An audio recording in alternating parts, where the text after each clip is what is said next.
বাঁকুড়ার ওন্দার পুনিশোল নতুন গ্রাম মোড়ে ওয়াকফ আইনের বিরুদ্ধে পথ অবরোধ ও বিক্ষোভ। বাঁকুড়া জেলার ওন্দা ব্লকের পুনিশোল, যা এশিয়ার বৃহত্তম মুসলিম গ্রাম হিসাবে পরিচিত, সেখানকার বাসিন্দারা শনিবার সকালে ওয়াকফ আইনের বিরুদ্ধে বিক্ষোভে ফেটে পড়েন। ঝাড়গ্রাম বাঁকুড়া রাজ্য সড়কের নতুন গ্রাম মোড়ে সকাল থেকে প্রায় বেশ কিছুক্ষণ রাস্তা অবরোধ করে বিক্ষোভ দেখান স্থানীয় মুসলিম সম্প্রদায়ের মানুষজন। অবরোধের ফলে গুরুত্বপূর্ণ সড়কে যান চলাচল সম্পূর্ণ বন্ধ হয়ে পড়ে, যা জেরে সাধারণ যাত্রীরা বিপাকে পড়ে। বিক্ষোভকারীরা ওয়াকফ আইনকে মুসলিম সম্পত্তি অধিকার হরণের চেষ্টা বলে অভিযোগ তোলেন। তাদের দাবি, কেন্দ্রীয় সরকার অবিলম্বে বিল প্রত্যাহার করুক।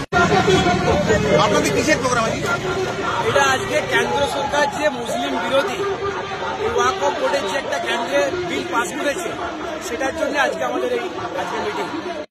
আমাদের এই আন্দোলন হচ্ছে সরকার যে একটা কালা আমাদের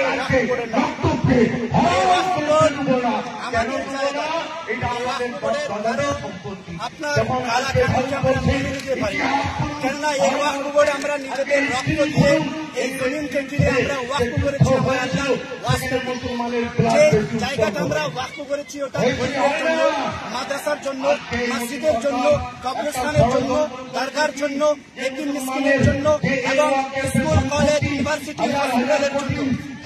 যে জায়গাতে মানুষ জ্ঞান নেবে, সেই জ্ঞানের একটা ভান্ডার বানাবার জন্য